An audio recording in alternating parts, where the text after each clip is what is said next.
Bismillahirrahmanirrahim. Assalamualaikum warahmatullahi wabarakatuh. Alhamdulillah, salatu wassalamu ala rasulillah wa ala alihi wa sahbihi wa ala. Kita lanjutkan pembahasan kita sekarang pada surat Al-Buruj. Al-Buruj artinya gugusan bintang. Surat ini adalah surat Makkiyah. Allah Subhanahu wa taala berfirman, "Was-sama'i dzatil buruj." Demi langit yang memiliki gugusan bintang. Al-Buruj dalam bahasa Arab bermakna zuhur. Zuhur itu sesuatu yang nampak. Makanya benteng disebut buruj, ya. Karena benteng itu nampak dari jauh. Istana juga disebut dengan buruj, ya. Walau kuntum fi burujim musyayyadah, aina matakunu yudrikumul maut. Dimanapun kau berada akan didatangi oleh kematian meskipun kau berada di benteng yang kokoh, buruj. Ya, jadi maknanya zuhur, perempuan yang bertabarruj itu perempuan yang keluar menampakkan apa? Dirinya, menampakkan perhiasannya. Oleh karenanya, al-buruj di sini ada beberapa pendapat. Was-sama'i dzatil buruj, demi langit yang memiliki al-buruj. Al-buruj ada yang mengatakan dzatil qusur, demi langit yang memiliki istana-istana, maksudnya surga berada di langit, dan di langit banyak apa? Istana, di surga banyak istana-istana. Ada yang mengatakan al-buruj maksudnya manazil qamar, tempat lokasi-lokasi qamar, rembulan lewat. Ada yang mengatakan al-buruj artinya an-nujum, bintang-bintang, dan ini yang dipilih oleh Al-Hafidz Ibnu Katsir rahimahullahu taala. As-sama dzatil buruj, yaitu langit yang memiliki gugusan-gugusan bintang. Berdasarkan firman Allah Subhanahu wa taala dalam surat Al-Furqan 61, Tabarakalladzi ja'ala fis sama'i burujan wa ja'ala fiha sirajan wa qamaran munira. Ya, Maha suci Allah yang menjadikan di langit ada buruj, ada gugusan-gugusan bintang. Allah bersumpah dengan langit yang memiliki gugusan-gugusan bintang yang menunjukkan luasnya langit tersebut karena betapa banyak gugusan bintang yang bertebaran di langit. Allah bersumpah lagi, wal yaumil mau'ud, demi hari yang dijanjikan. Para ulama sepakat bahwasanya hari yang dijanjikan adalah hari kiamat, ya. Al-yaumul mau'ud adalah hari kiamat yang dijanjikan akan datang. Wa syahidin wa masyhud, demi yang menyaksikan dan demi yang disaksikan. Ini ada banyak khilaf di kalangan para ahli tafsir apa yang dimaksud dengan demi yang menyaksikan dan demi yang disaksikan. Namun sering saya sampaikan, khilaf di kalangan ahlul tafsir adalah khilaf at-tanawwu', yaitu bukan khilaf kontradiktif, bukan khilaf saling bertabrakan, tapi khilaf sekedar beda sudut pandang, khilaf contoh. Khilaf apa? Contoh. Ini yang saya sampaikan. Kalau khilaf dalam fikih, hukum asalnya adalah tadad, kontradiktif. Satu bilang haram, satu bilang halal. Satu bilang sunnah, satu bilang bid'ah. Satu bilang makruh, satu bilang mustahab. Ini kalau khilaf fikih demikian, hukumnya bertabrakan. Tapi kalau khilaf dalam tafsir sebagaimana sering kita lewati, rata-rata khilaf contoh. Khilaf contoh seperti ihdinas siratal mustaqim, tunjukkanlah kami jalan yang lurus. Ada yang mengatakan jalan yang lurus maksudnya Al-Qur'an, ada yang mengatakan jalan yang lurus maksudnya agama Islam, ada yang mengatakan jalan lurus adalah Rasulullah sallallahu alaihi wasallam, ada yang mengatakan jalan lurus Abu Bakar dan Umar. Ini tidak ada khilaf, ini semuanya sama. Sekedar beda contoh, itu namanya khilaf tanawwu. Khilaf hanya beda contoh saja, ya. Sama wa syahidi wa masyhud. Apa yang dimaksud dengan syahid dan masyhud? Ada yang mengatakan syahid maksudnya adalah Muhammad, dan masyhud demikian juga ada yang mengatakan syahid masyhud adalah hari kiamat. Ada yang mengatakan syahid artinya hari Jumat. Ini beda-beda nih. Masyhud ada yang mengatakan hari kiamat, ada yang mengatakan hari Jumat, ada yang mengatakan hari Arafah, ada yang mengatakan hari Nahar, dibawa kepada hari-hari haji. Syahid ada yang mengatakan syahid Muhammad, ada yang mengatakan syahid Allah Subhanahu wa taala. Ya, ini khilaf tanawwu. Dan sebagian ulama seperti Syaukani dan Sa'di mengatakan syahid dan masyhud umum, demi yang menyaksikan dan demi yang dipersaksikan, di antaranya adalah kisah yang dialami oleh orang-orang beriman yang disiksa oleh para raja, ya. Orang-orang kafir menyaksikan dan yang disaksikan adalah kaum mukminin yang disiksa, sebagaimana akan datang penjelasannya. Kemudian kata Allah Subhanahu wa taala, "Qutila ashabul ukhdud." Celaka, binasalah orang-orang yang membuat parit, ashabul ukhdud. Siapa ashabul ukhdud ini? Ini ada beberapa pendapat ya di kalangan para ahli tafsir.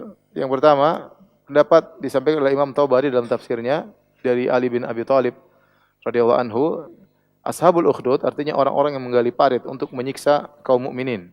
Parit digali, dinyalain api, kemudian dilemparlah orang-orang beriman di situ dibakar hidup-hidup. Pendapat pertama yang disebut ashabul ukhdud adalah orang-orang Persia. Orang Persia, jadi ceritanya ada seorang raja yang dia mabuk, setelah dia mabuk kemudian dia menzinahi putrinya sendiri, akhirnya putrinya hamil. Akhirnya dia malu, maka dia bilang sama para pendeta-pendeta yang ada di Persia, sampaikan kepada pengikutmu bahwasanya pernikahan maharim di antara seorang dengan mahramnya adalah halal, agar dia tidak malu. Tetapi akhirnya para pendeta tersebut tidak mau, akhirnya mereka dipaksa dan tidak mau juga, akhirnya mereka dibakar hidup-hidup. Sejak saat itulah pernikahan di antara maharim di Persia berlaku ya. Makanya mereka menikah, jadi anak menikah dengan ibunya, ayah menikah dengan anaknya, ponakan menikah dengan bibinya, itu terjadi di mana? Di Persia, dan itu hal yang biasa bagi mereka. Dan ini adalah perkara menunjukkan puncak keburukan akhlak mereka. Bagaimana seorang menikah dengan mahramnya sendiri. Makanya waktu di zaman Nabi SAW, waktu Persia sudah dikuasai oleh kaum muslimin, maka Umar menulis surat, suruh mereka jangan menikah di antara mahram, dilarang. Umar melarang. Karena mereka masih mempraktekkan apa? Praktek buruk tersebut, menikah di antara mahram ya. Ya, sampai kemudian ada raja Yazdajir menikah dengan putrinya sendiri, Yazdajir II menikah dengan putrinya sendiri, terus cekcok, terjadi KDRT. Akhirnya putrinya dibunuh, yang dijadikan apa? Istrinya. Waliyadzubillah. Pendeta-pendeta disuruh berfatwa agar sesuai dengan keinginan raja. Tapi pendeta tidak mau, akhirnya pendeta-pendeta tersebut dibakar hidup-hidup. Ini pendapat. Pendapat yang lain, kalau itu di Persia. Yang pendapat lain mengatakan Ibnu Ishaq dalam sirahnya menyebutkan yang dibunuh adalah kaum Nasrani di Yaman, bukan di Persia. Sebut ada seorang bernama Zunuwas. Zunuwas ini dia dari agama Nasrani kemudian masuk Yahudi. Setelah itu dia mengajak orang-orang Nasrani di Yaman untuk masuk Yahudi, namun mereka tidak mau. Akhirnya Zunuwas pun marah, dia seorang raja, maka dia pun menggalak parit, dia bunuh 20.000 orang Nasrani. Ahlul Kitab dibunuh di situ 20.000 orang di Yaman. Pendapat yang ketiga yang ini datang dalam hadis yaitu terjadi pada Bani Israel. Yaitu zaman antara Nabi Isa dengan Nabi Muhammad SAW. Jadi di zaman Bani Israel antara Nabi Isa dengan Nabi Muhammad SAW. Saya bacakan hadisnya. Nabi yang bercerita, kata Nabi dari As-Suhaib radhiyallahu taala anhu anna Rasulullah sallallahu alaihi wasallam Rasulullah SAW berkata, "Kana malikun fi man kana qablakum," ada seorang raja sebelum kalian, "wa kana lahu sahirun," dia memiliki seorang penyihir. Falamma kabira qala lil malik, tatkala penyihir ini sudah tua, dia mau mati, dia bilang kepada sang raja, "Inni qad kabirtu fab'ats ilayya gulaman wa 'allimhu sihr." Saya mau mati wahai raja, kirimkan kepadaku seorang pemuda, saya mau wariskan ilmu sihir saya ya. Mau diajarin ya. Biar ada dosa jariah ya. Jadi ada penerusnya. Faba'atha ilaihi gulaman, maka raja pun mengutus dia seorang pemuda. Yu'allimuhu, untuk diajarin oleh penyihir yang sudah tua tadi. Pemuda tadi pergi menuju rumah tukang sihir. Fakana fi tariqihi idza salaka rahibun faqa'ada ilaihi wa sami'a kalamahu. Setiap dia mau ke rumah tukang sihir, di tengah jalan ada seorang pendeta yang ceramah, maka dia pun duduk, dia dengar ceramahnya pendeta tersebut. Fa'ajabahu, maka dia pun kagum dengan ceramah, dia senang. Fakana idza ata sahir marra bir rahib. Maka setiap kali dia pergi ke tukang sihir, dia mampir di pendeta tersebut. Kemudian dia duduk. Ya, kemudian dia dengarkan ceramah pendeta tersebut. Fa idza ata sahira darabahu. Maka kalau sampai di tukang sihir, terus dia tanya, "Dari mana kamu kok terlambat?" "Saya tadi dengar ceramahnya pendeta." Maka tukang sihir pun mukul pemuda ini. Kelihatannya pemuda ini cerdas, makanya dia dipilih. Dipilih oleh raja untuk apa? Untuk bisa belajar ilmu sihir. Gara-gara terlambat dipukulin sama kakek sihir tua tadi. Fasyaka dzalika ila rahib. Kemudian dia cerita kepada rahib, dia mengeluh, saya dipukul sama tukang sihir. Akhirnya sang rahib berkata, "Idza khasyita sahir faqul habasani ahli." Kalau kau takut kepada tukang sihir, bilang aja saya ditahan. Jangan bilang ditahan sama pendeta, bilang saya ditahan keluargaku. Saya ditahan sama keluargaku. Wa idza khasyita ahlak faqul habasani sahir. Kalau kau ditahan sama keluargamu, bilang aja kalau kau terlambat pulang ke keluargamu, bilang saya ditahan sama tukang sihir. Pokoknya jangan bilang ditahan sama saya. Ya. Ini diajarin sama pendeta. Jadi gimana melakukan tauriyah supaya tidak dipukul sama tukang sihir. Fa bainama huwa kadzalik, tatkala dia sedang dalam kondisi demikian, id ata ala dabatin azimatin qad habasatin nas. Tiba-tiba ada hewan buas di kampung tersebut yang menghalangi orang-orang. Orang mungkin mau lewat, tidak bisa, ada hewan mungkin lalu lalang di situ. Entah singa, entah macan, entah apa. Dia heran, orang enggak bisa lewat. Maka dia berkata, faqala al-yauma a'lamu sahir afdal amir rahib. Maka dia bilang, hari ini saya akan tahu siapa yang lebih baik. Apakah tukang sihir ataukah sang pendeta? Yang lebih afdal. Fa akhadha hajaran faqala. Maka dia ambil batu, dia berkata, Allahumma in kana amru rahib ahabba ilaika min amri sahir faqtul hadhihi dabbah hatta yamdiyan nas. Ya Allah, kalau memang urusan apakah yang diajarkan pendeta lebih baik daripada yang diajarkan penyihir, ya Allah, maka bunuhlah hewan ini biar orang-orang bisa lewat. Faromaha, maka dia pun lempar batu tersebut. Faqatalaha, akhirnya matilah hewan buas tadi. Wa madhan nas, kemudian orang-orang pun lewat. Fa'atar rahiba fa akhbarahu faqala lahu rahib, maka dia pun ketemu pendeta, dia cerita. Maka pendeta mengatakan, ya bunayya antal yaum afdalu minni. Wahai anak muda, wahai putraku, sehari ini kau lebih baik daripada saya. Karena dia doanya langsung dikabulkan. Langsung lempar pakai batu, binatang tadi bisa apa? Mati. Mana bisa macan dilempar batu langsung mati. Ya. Maka pendeta mengatakan, kau lebih afdal daripada aku sejak hari ini. Qad balagha min amrika ma ara. Engkau telah sampai pada kondisi yang hebat yang aku lihat. Wa innaka satubtala, dan kau akan diuji. Fa in ibtulita fala tadulla alayya. Kalau kau sedang diuji, disiksa, jangan sebut aku. Jangan sebut aku. Kanal gulamu yubriul akmaha wal abras. Gulam tadi tahu-tahu dapat karomah. Dia bisa menyembuhkan orang buta, dia bisa menyembuhkan orang terkena penyakit baras, perasu putih di badannya. Wa yudawin nas, kemudian dia menyembuhkan banyak orang. Min sairil adwa, berbagai macam penyakit. Fasami ajalisun lil malik, qad ami, maka ada seorang teman ngobrolnya raja, dia buta. Maka dia pun datang kepada pemuda ini, ingin minta disembuhkan. Maka dia bawa bihadaya katsira, dia bawa banyak sekali hadiah. Kemudian dia mengatakan kepada anak muda tadi, ma huna laka ajma'u in anta syafaitani. Ini semua hadiah yang banyak saya berikan kepada engkau kalau kau bisa sembuhkan aku. Kata pemuda tadi, inilah asfi ahadan. Aku tidak bisa menyembuhkan seorang pun. Innama yashfillahu, yang sembuhkan adalah siapa? Allah Subhanahu wa taala. Fa in anta amanta billah da'autullaha fasyafaka. Kalau kau beriman kepada Allah, aku akan berdoa kepada Allah dan Allah akan menyembuhkanmu. Fa amana billah. Maka dia pun beriman kepada Allah, teman duduknya, teman ngobrolnya raja. Fasyafahullah, maka Allah pun menyembuhkan teman raja ini, akhirnya bisa melihat lagi. Kemudian teman raja ini datang menemui raja, maka dia pun ngobrol sama sang raja. Raja heran, ini orang sudah bisa lihat lagi. Man radda alaika basarak. Siapa yang mengembalikan penglihatanmu, wahai kawanku?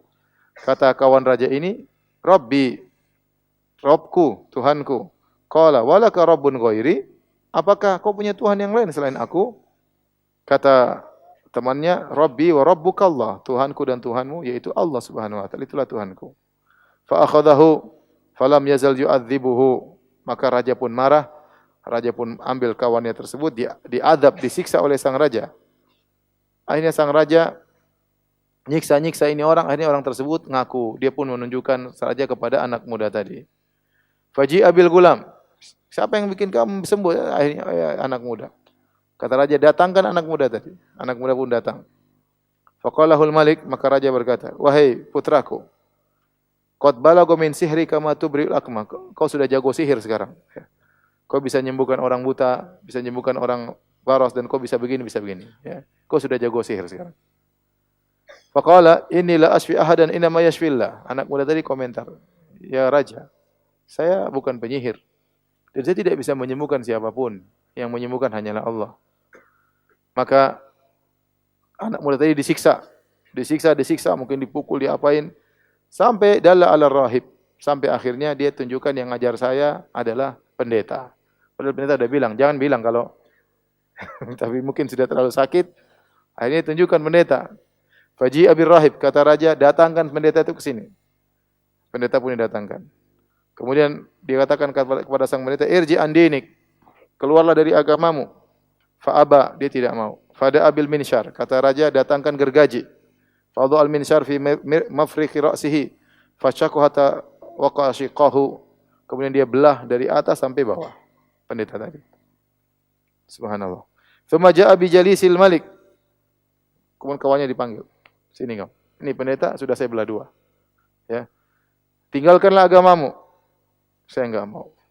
Kemudian digergaji lagi. Subhanallah. Sampai terbelah dua. Siksaan kayak apa digergaji? Terus sampai kebelah dua. Kemudian datangkan anak muda itu datangkan. Irji andinik, tinggalkan agamamu. Kata anak muda, enggak. Saya enggak mau. Akhirnya dia panggil sebagai anak buahnya, bawa pergi anak muda ini. Pergi ke gunung sana. Sampai di gunung, kalau kalian sudah sampai di atas gunung, lempar anak ini biar dia mati dari gunung ya. Sampai dulu puncak gunung. Ya. Sebelum kamu lempar, tanya dulu mau murtad atau tidak. Kalau mau murtad, tidak jadi dilempar. Kalau dia tidak mau murtad, masih tetap berada di agamanya, fatrahuhu, lemparkan dia dari puncak gunung. Akhirnya, fadhahabu bihi. Akhirnya dibawalah dia, mungkin diborgol, dibawa oleh kawan-kawannya, kawan-kawan raja, anak buah raja. Kemudian mereka pun naik di gunung. Sampai di puncak gunung, anak muda ini berdoa, Allahumma kfinihim bima syi'ta. Allahumma kfinihim bima syi'ta. Artinya, ya Allah, jagalah aku dari mereka dengan caramu, terserah. Ya. Allahumma kfinihim, artinya ya Allah, jagalah aku dari mereka dengan cara yang kau kehendaki. Tatkala mereka sampai di puncak gunung, tiba-tiba Allah menggoyangkan gunung. Mereka semua jatuh. Mereka yang jatuh kecuali pemuda. Pemuda itu tidak jatuh. Fasaqatu, akhirnya mereka semua jatuh tewas. Wa jaa yamshi ilal malik. Anak muda tadi jalan menuju raja. Raja heran. Ada apa dengan kawan-kawanmu? Kata sang pemuda, kafanihimullah. Allah telah menjagaku dari mereka. Mereka semua sudah tewas. Jatuh dari gunung. Raja panggil lagi anak buahnya yang lain. Ya. Kata raja, idhabu bihi fahmiluhu fi kurkurin fatawassatu fil bahr fa in raja andini wa illa faqdhifuhu. Bawa ini anak muda ke tengah lautan dengan perahu, dengan kapal. Kalau dia ternyata sadar meninggalkan agamanya, maka jangan lempar dia. Tapi kalau dia tidak sadar, tenggelamkan dia. Akhirnya mereka pun bawa anak muda ini ke tengah lautan. Anak ini berdoa lagi. Anak muda ini, Allahumma kfinihim bima syi'ta. Ya Allah, tolonglah aku dari mereka dengan caramu yang kau kehendaki. Nanti sudah hafal doa ini belum? Allahumma kfinihim bima syi'ta. Saya waktu di Saudi, saya naik mobil sama kawan saya. Kawan saya pas naik mobil, tahu-tahu mau pemeriksaan SIM. Dia enggak punya SIM. Dia berdoa, Allahumma kfinihim bima syi'ta. Kok doanya begitu sih? Dan lewat. Teman saya ini polisi, tapi dia bukan polisi lalu lintas. Dia polisi intel. Tetap aja kalau ketua Polantas, tetap aja dikena apa? Kena tilang.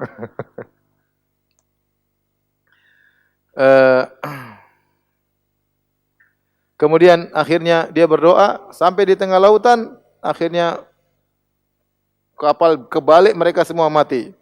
Ya, dia selamat. Dia pulang lagi lapor sama raja. Wis, datang lagi. Wajah ayam si ilal malik. Ini dia enggak lari, dia datang sama raja ini. Saya masih hidup. Kemudian dia tanya, mana teman-temanmu yang bawa ke kapal? Kata dia, semuanya sudah tewas. Allah sudah selamatkan saya. Kemudian dia berkata, mungkin ilham dari Allah, dia berkata, wahai raja, innaka lasta biqatili, kau tidak bisa bunuh saya, wahai raja. Hatta taf'ala ma amuruka bi, sampai kau kerjakan apa yang aku perintahkan. Wa ma huwa, apa yang bisa saya kerjakan supaya saya bisa bunuh kamu? Tajma'un nas fi sa'idin wahidin, kumpulkan seluruh rakyatmu di suatu daratan yang luas, dataran yang luas. Wa taslubuni ala jid'in, kemudian kau salib aku di sebuah korma. Tsumma khudh sahman min kinanati, kemudian ambillah salah satu anak panah tapi dari tempat anak-anak panahku. Ambil dari anak panahku. Tsumma da'isam fi kabidil qaus, kemudian letakkanlah panah tersebut di tengah-tengah busur. Tsumma qala bismillahirabbil gulam, kemudian kau berkata, demi Allah Tuhannya anak muda ini. Tsumma rmini, kemudian lepaskan anak panah tersebut, fa innaka idza fa'alta dzalika qataltani, kalau kau melakukan itu saya pasti mati. Maka dia nurut sama, dia pengen bunuh ini orang mengganggu karena ini bikin masalah di kerajaannya. Maka dia kumpulkan rakyatnya semuanya, dia kumpulkan. Setelah mereka berkumpul semuanya nonton, disaliblah anak muda tersebut, itu diikat. Kemudian raja ingin bunuh dia, raja pun datang, ngambil anak panah dari tempat anak panahnya pemuda tadi. Kemudian dia letakkan di tengah busur. Kemudian dia berkata, bismillahirabbil gulam. Suara didengar sama orang-orang. Demi Allah Tuhannya sang pemuda. Kemudian lepas. Dilepas. Kemudian fawaqa samu fi sudghihi. Masuklah di sini. Anak panah tersebut. Ya. Kemudian anak sang pemuda tadi fawadha yadu fi sudghi fi mawdhi'is sam. Kemudian letakkan tangannya di tempat yang kena panah tadi, kemudian dia pun meninggal. Orang-orang tatkala melihat anak muda tersebut dibunuh gara-gara sang raja mengatakan demi Allah Tuhannya sang pemuda, kata mereka amanna bi rabbil gulam, kami beriman dengan Tuhannya anak muda ini. Amanna bi rabbil gulam, kami beriman dengan Tuhannya anak muda ini. Amanna bi rabbil gulam. Akhirnya orang-orang anak buahnya raja datang kepada raja. Ara'aita ma kunta tahdharu, bukankah ini yang kau takutkan orang-orang beriman kepada Tuhannya anak muda? Sekarang malah terjadi. Maka dia pun jengkel, fa'amara bil ukhdud, maka dia pun suruh balik parit. Ya, saya waktu ini juga ada kisah saya sama kawan saya, dia punya anak berumur sebulan. Orang Arab itu umur sebulan, umur seminggu mereka sunat anak mereka baru lahir. Ya, kita tunggu SMP bro.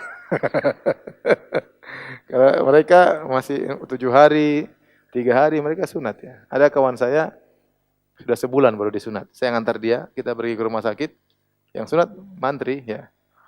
Kemudian waktu dia mau sunat, dia pakai, saya lupa pakai apa? Gunting kalau nggak salah. Dia bilang bismillahirabbil gulam. Emang alot nggak bisa. Ya bismillah aja tapi apa dokternya bercanda. Dia bilang apa?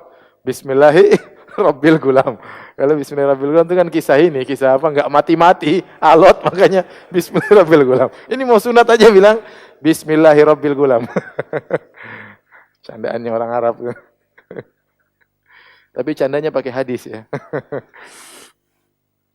Kemudian dia jengkel maka dia menyuruh untuk menggali parit, digalilah parit ya, kemudian fakhuddat wa adraman niran, kemudian dinyalakan api yang besar. Kemudian dia kumpulkan rakyatnya semua. Siapa yang tidak murtad, tidak keluar dari agamanya, mati di sini. Silakan masuk ke sini. Semua akhirnya mereka tidak mau kafir, mereka akhirnya memilih untuk melemparkan diri mereka dalam lautan api tersebut. Satu mati, ribuan mati, banyak. Ada yang mengatakan puluhan ribu, mati semua.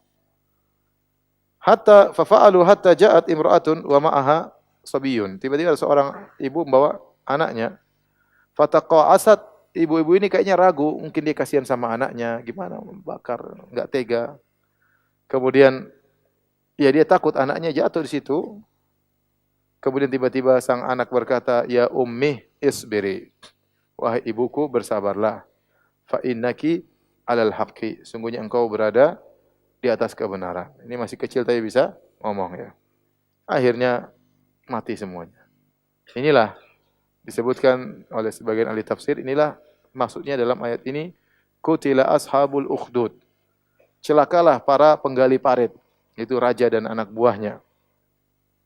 Kata Allah, jadi ada 3 pendapat, ya, ada yang mengatakan di Persia, ada yang mengatakan di Yaman, ada yang mengatakan di salah satu daerah di Bani Israel zaman antara Nabi Isa dengan Nabi Muhammad SAW. Intinya ada orang-orang dibakar di parit gara-gara mereka beriman kepada Allah Subhanahu wa taala. Kata Allah, "Qutila ashabul ukhdud."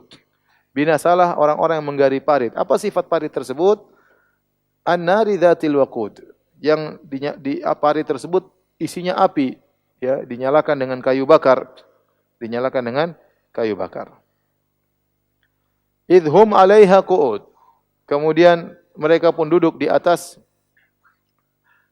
parit-parit tersebut. Ini ada 2 pendapat. Ada yang mengatakan mereka diikat, jadi waktu mau dibakar, diikat dulu, diikat semua, disuruh duduk, baru kemudian dilemparkan api untuk dibakar, sehingga mereka tidak bisa kabur. Idhum 'alaiha qu'ud, artinya orang-orang beriman diikat duduk, dibakar sambil duduk, sehingga tidak bisa kabur. Pendapat yang lain mengatakan idhum 'alaiha qu'ud, artinya ashabul ukhdud, yaitu para raja dan anak buahnya, duduk nonton orang-orang yang disiksa. Dia jadi nikmati. Mati, lempar lagi, mati lagi. Jadi nikmati siksaan tersebut. Orang seperti itu kejam, ya. Dia merasa bahagia dengan melihat orang lain apa? Tersiksa. Sudah hilang nuraninya, sudah mati, ya, hatinya, sehingga dia merasa bahagia dengan melihat orang-orang apa? Disiksa. Ini dosa-dosa mereka luar biasa. Mereka kafir kepada Allah, mereka musuh wali-wali Allah, mereka membunuh dan bakar wali-wali Allah, dan mereka menikmati penyiksaan tersebut. Kata Allah, wa hum 'ala ma yaf'aluna bil mu'minina syuhud. Sedangkan mereka menyaksikan apa yang mereka perbuat terhadap orang beriman. Jadi mereka duduk nonton dibantainya orang-orang beriman. Kata Allah, wa ma naqamu minhum illa ayyuminu billahil azizil hamid.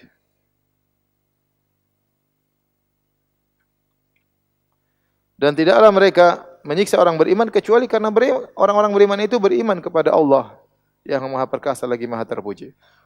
Ini orang-orang yang disiksa bukan karena mereka berbuat kriminal, bukan karena mereka merusak di negara, tidak. Bukan karena mereka membuat keonaran, tidak, tapi mereka gara-gara mereka apa? Beriman. Dan ada di saudara-saudara kita di berbagai negara yang seperti itu. Mereka disiksa, dibunuh oleh pemerintahnya bukan karena apa-apa, oleh negaranya, bukan karena mereka kriminal, tapi mereka karena mereka Islam, itu aja. Di Rusia dulu seperti itu, banyak orang kaum muslimin yang dibunuhin. Ya. Ya, bukan apa, karena mereka beriman. Ya. Hanya karena mereka beriman maka mereka dibunuh. Mereka tidak suka lihat orang beriman. Sekarang sebagian tempat kemarin ada kawan yang telepon lewat halo Ustadz dari Amerika, saya lupa daerah mana. Ustadz gimana Ustadz? Di sana lagi ada fobia terhadap Islam. Tahu-tahu orang Islam diberhentikan, ditembakin, bayangkan, dibunuh sebagian orang di sana. Islam mulai berkembang, ada yang nggak suka, ya, bunuh. Sama seperti yang kemarin di mana? Itu Selandia Baru. Ya. Kenapa dibunuh? Gara-gara mereka Islam. Mereka bikin kriminal, nggak ada kriminal mereka lakukan. Nggak ada kriminal, cuma gara-gara mereka beriman, itu aja. Dibunuh. Nggak suka lihat orang beriman, akhirnya dibunuh. Makanya Allah mengatakan, wa ma naqamu minhum, tidaklah mereka ini disiksa kecuali apa? Illa an yu'minu billahil. Karena mereka beriman kepada Allah maka mereka disiksa, dibunuh, dibakar hidup-hidup, ya.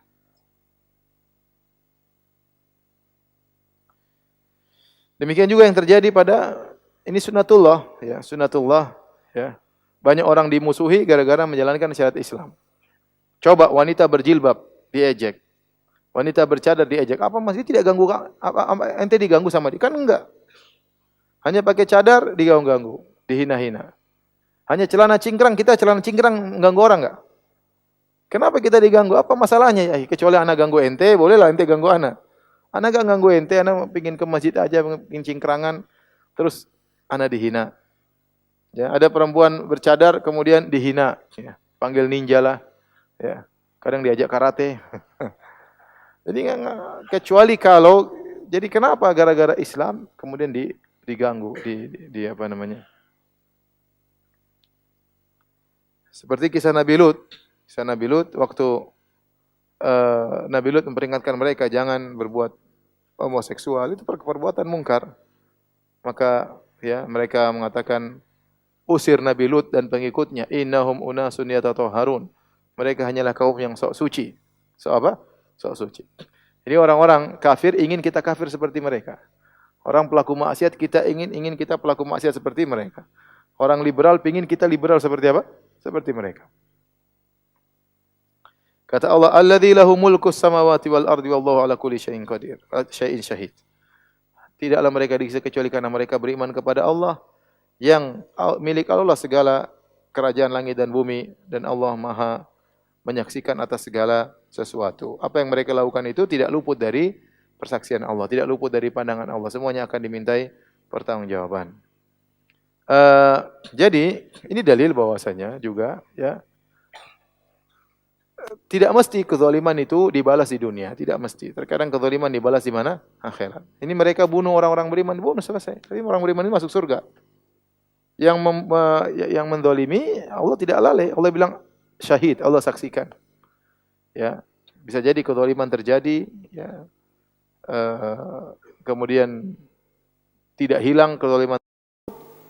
Orang yang zalim tadi tetap eksis, orang yang zalim tadi tetap kaya, orang zalim tetap berkuasa misalnya, tapi tidak ada kemudian Allah tidak memberi hukuman kepadanya di dunia. Karena bisa jadi Allah tunda di mana? Di akhirat. Seperti firman Allah situ, lihat halaman 253. Wala tahsabannallaha ghafilan amma ya'maludz zalimun. Jangan kau sangka Allah lalai dari apa yang dilakukan orang zalim. Innama yu'akhiruhum liyaumin tashkhasu fihil absar. Allah tunda adab mereka nanti pada hari kiamat kelak tatkala mata-mata terbelalak.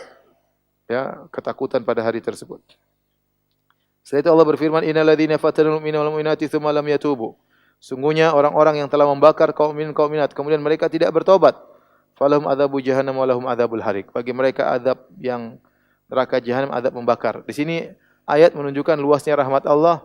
Ini para raja yang zalim yang telah membakar ribuan kaum mukminin masih diberi kesempatan untuk bertobat. Kata Allah, sungguhnya orang-orang yang membakar kaum mukminin kemudian tidak bertobat, bagi mereka azab neraka jahanam. Artinya apa? Kalau mereka bertobat enggak diazab. Kalau mereka bertobat maka tidak diazab. Makanya ini kata Hasan al-Basri, "Unzuru ila karamillah." Lihatlah pada betapa baiknya Allah Subhanahu wa taala. Qatalu awliya Allah, ini orang-orang telah membunuh, membakar wali-wali Allah. Kemudian Allah wa huwa yad'uuhum, dan Allah tetap menyuruh mereka untuk mendapat ampunan dari Allah Subhanahu wa taala, ya. Maksud saya, kalau kita pakai logika kita, ada orang bakar 5 orang. Ada orang misalnya jahat ya, dia kumpulkan 5 orang wanita berjilbab, kemudian dia bakar, ditonton sama dia. Kita bilang orang ini kira-kira bisa diterima tobatnya atau tidak? Mungkin kita bilang nggak bisa. Ini pasti neraka paling bawah, tetanggaan sama iblis ya. Karena bayangkan dia bakar 5 orang berjilbab, dia nonton, dia ketawa-ketawa nontonnya. Itulah mereka ini, raja-raja ini. Bukan 5 orang, ribuan dia bakar dan dia nonton. Santai, senang nonton pemandangan yang mengerikan tersebut. Tetapi kalau dia bertobat, diampuni atau tidak? Diampuni. Ya, makanya rahmat Allah sangat luas. Apalagi dosa-dosa yang lebih kecil daripada ini, ya. Selama seorang bertobat kepada Allah, maka akan diampuni oleh Allah Subhanahu wa taala. Allah berfirman setelah itu, "Innal ladzina amanu wa amilus solihati lahum jannatun tajri min tahtihal anhar, dzalikal fawzul kabir." Kemenangan mereka di surga. Mereka tidak menang di dunia, mereka menang di mana? Akhirat. Itu yang disita tadi dibunuh. Dia tidak menang di dunia. Dunia dia kalah, dibunuh. Ya, tapi kata Allah, sungguhnya orang beriman amal saleh bagi mereka surga yang mengalir di bawahnya sungai-sungai. Dzalikal fawzul kabir. Itu kemenangan yang besar. Pendeta tadi kalah atau menang di dunia? Kalah. Digergaji. Orang teman raja tadi yang sudah buta kemudian bisa melihat lagi, kalah atau menang? Kalah. Sang pemuda kalah atau menang? Kalah, mati. Orang beriman puluhan ribu kalah semuanya. Di dunia kalah. Nah, tapi di akhirat dia menang. Jadi maksud saya tidak mesti namanya kezaliman harus kalah di dunia. Kadang kalah, kadang menang. Kalau selalu kezaliman kalah, maka tidak ada ujian. Allah menjadikan demikian. Terkadang kezaliman menang, terkadang kezaliman kalah agar ujian terus berlaku. Kalau setiap orang munafik pasti kalah, setiap orang kafir pasti kalah, maka semua orang akan masuk Islam. Paham? Maka semua orang akan masuk Islam. Tapi demikianlah berlaku di dalam kehidupan dunia ini, terkadang menang, terkadang kalah, ya. Agar ujian tetap berlaku. Kemudian setelah itu Allah Subhanahu wa taala berfirman, "Inna batasya rabbika lasyadid." Sungguhnya siksaan Tuhanmu sangat keras. Ya, hati-hati orang di dunia berbuat zalim. Kalau Allah azab dia di dunia bisa, atau Allah azab dia di akhirat, atau Allah azab dua-duanya dunia dan akhirat. Kata Allah, "Wa kadzalika akhdhu rabbika idza akhadhal qura wa hiya zalimah." Demikianlah siksaan Tuhanmu kalau Tuhanmu menyiksa suatu negeri dan negeri tersebut berbuat zalim, inna akhdahu alimun syadid. Sungguhnya siksaannya sangat pedih. Kemudian kata Allah Subhanahu wa taala, innahu huwa yubdi'u wa yu'id. Sungguhnya dialah Allah yang menciptakan makhluk dan akan menghidupkan mereka kembali. Wa huwal ghafurul wadud. Dan dia adalah Allah Subhanahu yang Maha Pengampun lagi Maha mencintai. Al-Wadud artinya mencintai. Mencintai. Hud itu artinya mencintai. Ini ayat Allah menggabungkan antara mengampuni dan mencintai. Sebagai bantahan orang-orang yang menyangka kalau seorang berbuat maksiat tidak akan dicintai lagi oleh Allah. Orang bermaksiat sebesar apapun maksiatnya, kalau dia kembali kepada Allah maka dia akan dicintai oleh Allah Subhanahu dengan syarat dia bertobat, ya. Makanya dalam hadis Rasulullah SAW mengatakan, "Allahu asyaddu farahan bi taubati abdihi na yatubu ilaihi." Allah sangat bergembira, ya, dengan gembiranya seorang bertobat kepada Allah Subhanahu wa taala. Jadi kalau antum berdosa, jangan lupa bertobat kepada Allah Subhanahu wa taala, ya. Allah tutup aib antum mungkin tidak ketahuan, ya. Itu bentuk kasih sayang Allah kepada antum. Bukan berarti antum ditutup aibnya malah semakin parah. Ingat, Allah kasih kesempatan untuk bertobat. Maka bertobat agar Allah mencintai seorang yang kembali kepada Allah Subhanahu wa taala. Allah berfirman, "Dzul Arsyil Majid." Ya, yang memiliki arsy yang maha mulia. Jadi Allah memiliki arsy dan Allah maha agung. Dalam sebagian qiraat Dzul Arsyil Majidi. Dalam sebagian qiraat Dzul Arsyil Majidu. Kalau Dzul Arsyil Majidu berarti Allah yang maha mulia, pemilik arsy. Kalau Dzul Arsyil Majidi artinya Allah memiliki arsy yang mulia. Dua-duanya benar. Arsy adalah singgasana Allah Subhanahu wa taala, ya. Dan pada hari kiamat kelak akan dipukul oleh 8 malaikat. Wal malaku ala arja'iha, dan para malaikat berada di berbagai penjuru langit. Wa yahmilu arsya rabbika fawqahum yawma idzin thamaniyah, dan akan dipikul oleh 8 malaikat, ya. Mikul arsy tersebut. Arsy itu sangat luas. Setelah itu kursi, wasi'a kursiyyu samawati wal ard. Kursi Allah meliputi langit dan bumi. Mas samawati sab'u fil kursi ila kal halqatin mulqatin bi ardin falat. Tidaklah langit dan bumi dibandingkan dengan kursi kecuali seperti cincin yang dilemparkan di padang pasir. Wa fadlul arsy al kursi ka fadli tilkal falat ala tilkal halqah. Dibandingkannya arsy dengan kursi sama. Kursi seperti cincin yang dilepaskan di padang arsy. Jadi arsy sangat apa? Sangat luas, sangat luas. Dan Allah di atas arsy bukan berarti Allah butuh kepada arsy. Ini jangan disangka demikian, ya. Allah hanya punya arsy singgasana, bahwasanya Allah itu maha hebat. Raja-raja punya singgasana, singgasangan Allah lebih apa? Hebat lagi, tapi Allah tidak butuh dengan arsy tersebut. Allah tidak butuh dengan langit. Ya, Allah, bahkan Allah yang memegang langit, bahkan Allah yang menahan langit sebagaimana kita jelaskan pada pertemuan-pertemuan yang lalu. Ya. Makanya tidak semua yang di atas butuh kepada yang di bawah. Contohnya langit dan bumi, ya. Langit dan bumi, langit di atas, bumi di bawah. Tapi lebih luas apa? Langit. Lebih besar langit daripada bumi. Dan tidak ada bighairi amadin tarawunaha, tidak ada tiang yang menyangga langit. Langit tidak butuh dengan bumi, justru bumi yang butuh dengan langit, ya. Maka jangan sampai seperti ahlul bidah, mereka mengatakan tidak mungkin Allah di atas arsy. Kalau di atas arsy berarti Allah butuh kepada arsy, berarti Allah lebih kecil daripada arsy. Ini semua adalah logika yang tidak benar, ya. Tidak berarti yang di atas mesti lebih kecil daripada yang di bawah. Tidak mesti yang di atas butuh kepada yang di bawah. Contohnya langit dan bumi. Langit tidak butuh kepada bumi dan langit lebih luas daripada bumi. Demikian juga arsy, ya. Maka Allah Subhanahu wa taala tidak butuh dengan arsy. Allah hanya menunjukkan keagungannya. Sama seperti Allah punya malaikat. Allah tidak butuh dengan malaikat, tapi Allah yang tunjukkan Allah punya pasukan yang banyak. Ya, tanpa malaikat pun Allah tinggal bilang apa? Kun fayakun. Tapi demikian Allah bikin aturan agar kita tahu bahwasanya Tuhan kita ini raja di raja, yang memiliki banyak kekuasaan. Dalam satu hadis kata Nabi SAW, "Udzina li an uhadditha an malakin min malaikati Allahi min malaikatillah min hamalatil arsy." Aku diizinkan oleh Allah untuk bercerita tentang satu malaikat di antara malaikat-malaikat yang memikul arsy.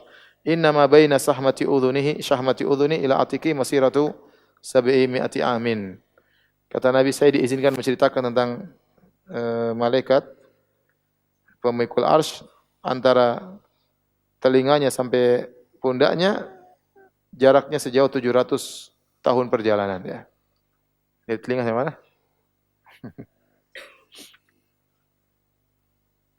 Kata Allah, fa'alul lima yurid. Allah melakukan apa yang dia kehendaki. Allah ingin apa saja, tidak ada yang bisa menahan, tidak ada yang bisa menghalangi. Kemudian kata Allah, hal ataka hadithul junud. Sudahkah datang kepadamu berita kaum-kaum para penentang? Fir'aun wa Thamud. Di antara para penentang tersebut adalah Fir'aun dan kaum Thamud. Yang Fir'aun memiliki pasukan menentang Nabi Musa. Kaum Thamud memiliki kekuatan menentang Nabi Saleh. Ya. Balil ladzina kafaru fi takdzib. Dan sungguhnya orang kafir selalu mendustakan.